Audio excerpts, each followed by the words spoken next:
জলবায়ু পরিবর্তনের কারণে সবচেয়ে হুমকির মুখে থাকা দেশগুলোর অন্যতম বাংলাদেশ। তবুও থামছে না পরিবেশ দূষণ। বিশ্বের তুলনায় বাংলাদেশে বন উজাড়ের হারও বেশি, কিন্তু বন সংরক্ষণে নেই কোনো কার্যকর আইন।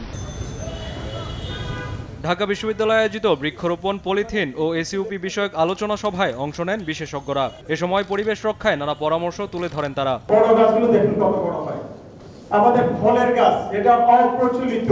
প্রাকৃতিক বন রক্ষায় সরকার নতুন আইন প্রণয়ন করতে যাচ্ছে জানালেন পরিবেশ উপদেষ্টা। জানান, বন রক্ষা রাষ্ট্রের দায়িত্ব। প্রাকৃতিক বনগুলোকে রক্ষা করতে হবে, এই কথাটা আমাদের আইনে কানুনে কোথাও বলা নাই। আমরা সেই 1927 সালের ব্রিটিশ আমলের আইন দিয়েই কাজ চালাচ্ছি। আর নতুন যে আইনটা আসছে এইটাকে আমাদের যদি সত্যিকার অর্থেই কার্যকর করতে হয়, তবে প্রাকৃতিক বনটাকে যে সংরক্ষণ করতে হবে এটা যে রাষ্ট্রের দায়িত্ব, সংবিধানের আলোকে ওই বিধান এখানে আনতে হবে। এখানে আমাদের ভারত পাকিস্তান একই 1927 সালের আইন।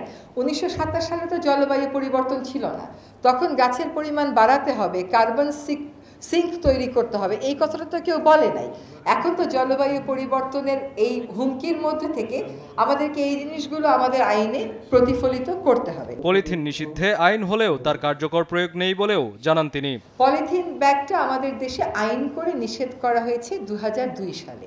আমরা দাঁড়িয়ে আছি 2024 সালে, এখনো এই আইনটা আমরা প্রয়োগ করতে পারিনি।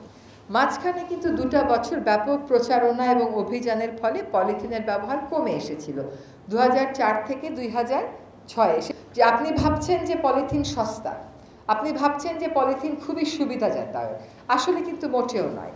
একটা পলিথিনের ব্যাগ পৃথিবীতে বিনষ্ট হতে 100 বছর লাগে। এই 100 বছরে এটা ভেঙে মাইক্রোপ্লাস্টিক হয়, সেই মাইক্রোপ্লাস্টিক সমুদ্রের মাছ এবং অন্যান্য প্রজাতি খেয়ে ফেলে। বলা হচ্ছে যে 2050 সাল নাগাদ সমুদ্রে যত মাছ থাকবে তার চাইতে বেশি থাকবে মাইক্রোপ্লাস্টিক। আমাদের মাছে, আমাদের লবণে, পৃথিবীর বাতাসে, আমাদের রক্তে, আমাদের মগজে এখন মাইক্রোপ্লাস্টিক ঢুকে গেছে। এই বাস্তবতায় দাঁড়িয়ে পলিথিনকে সুবিধাজনক বলার তো কোনো সুযোগই নেই, সস্তা বলারও কোনো সুযোগ নেই। এটার যে প্রভাব পৃথিবীর উপর পড়ছে, এটার আর্থিক মূল্য অনেক বেশি আপনার একটা ছালার ব্যাগ এনে 1 সপ্তাহে পরে ধুয়ে দেওয়ার থেকে। ফলে আমাদেরকে কনজামশনের দিকেও চিন্তা করতে হবে। আমরা সেজন্য 2002 সালে সেই নিষেধাজ্ঞাটাকে বাস্তবায়নে কাজ শুরু করেছি। এটাতে সবচেয়ে বেশি ভূমিকা কিন্তু আমাদের ক্রেতাদের।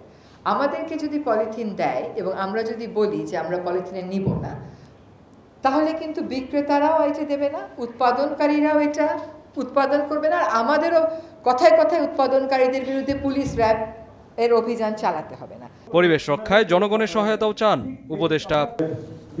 কায়েস রাহাত, দেশ টিভি, ঢাকা।